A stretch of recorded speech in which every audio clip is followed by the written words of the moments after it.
But in the Holy Spirit, I did see Jesus, and the Bible tells of him as if fair skin, ruddy cheeks, brown hair and eyes, and very handsome, determined, hopeful, and uplifting with joy more than all his fellows.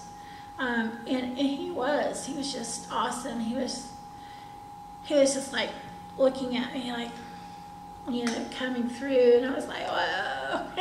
So I was laying in my bed just looking near my closet, on the side of my closet, and it was like, yeah, so beautiful, fair and 10,000. And, but yeah, those things I've experienced. And I know that Paul, and so was Matthias, called apostle. But Matthias cannot be called apostle because Jesus did not call him an apostle.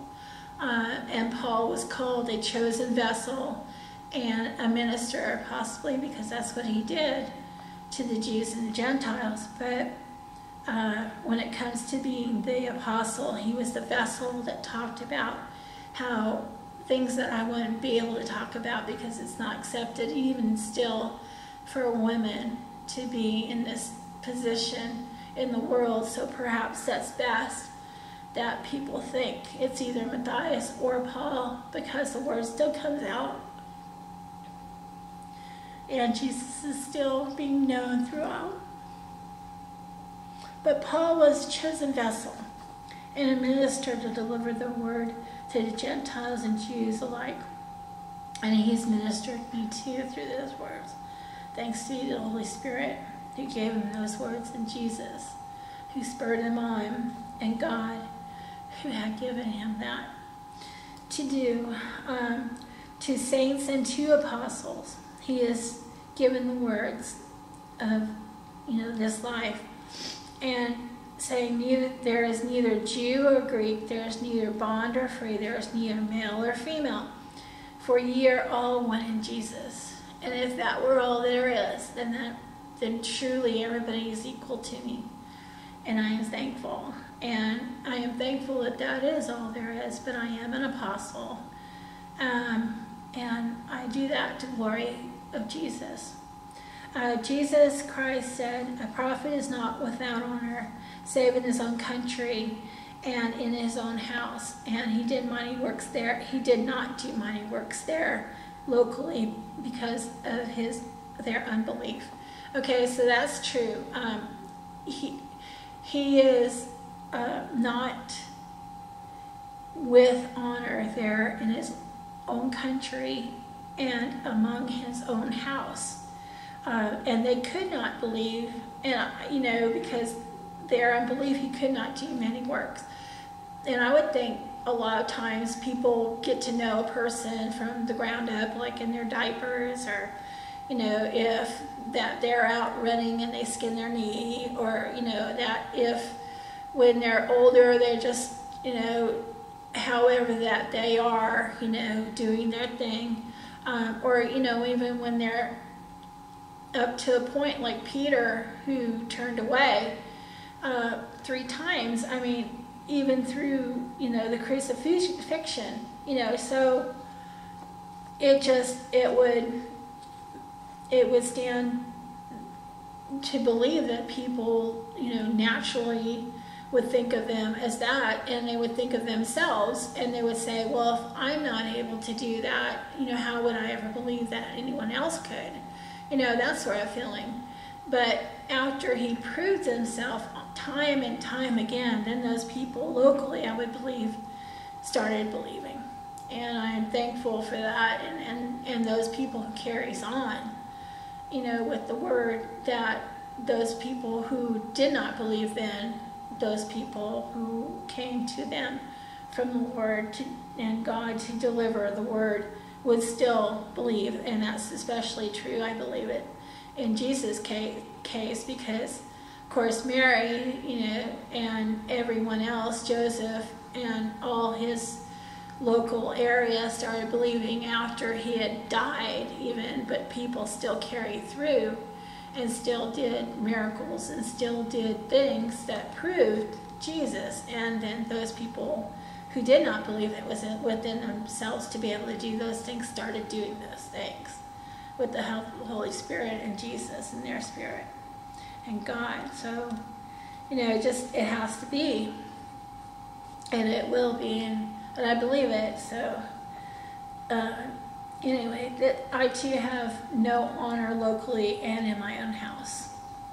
So, I've told many people, but locally just not. But when I get out of the local area and I'm not around people that have known me prior to becoming an apostle, people start hearing the word. They start thinking of the word more than they think of who I am, and I'm thankful for that. I know Jesus Christ, the Lord, is my deliverer and is freeing me from my sinful nature, the persecutions of man, the hatred of the world, and the devil. Jesus said, if the world hates you, know that it hated me before you. Jesus is showing me the way in the Holy Spirit, and I follow after him in the Spirit. Jesus spoke freely to men and women. I can do all things through Christ, showing them the love and the grace of the Father. And Jesus did many things, many other things as well. And Jesus will, through the Holy Spirit, work in your life too, just as he is with me. And if you believe upon him, Jesus and God and Jesus and the Holy Spirit are still working in us today. Jesus said, I come that they may have life and have it more abundantly. And I am thankful to do the will of God through Jesus Christ and through the Holy Spirit. For it is God which worketh in you both to will and do of his good pleasure. So, overall, I just wanted to give you, that I've written it down and I've spoken it now.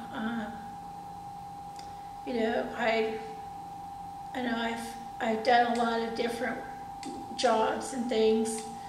I can show you my resume too. That I've worked, and I've had 3 children with my ex-spouse. I expect I'll have another one because of my marriage and knowing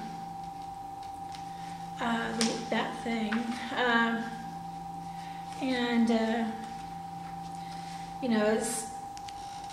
I've worked, demonstrating food, giving food out to people at local grocery stores, about 4 of them in my area. I've worked as an iPhone, iPad, iPod, customer service, and, sure, I've been a good salesperson with warranties and things like that. I've gotten lots of rewards and stuff. And I've worked for the Commerce and the Census, and I've worked, for, a local printing shop.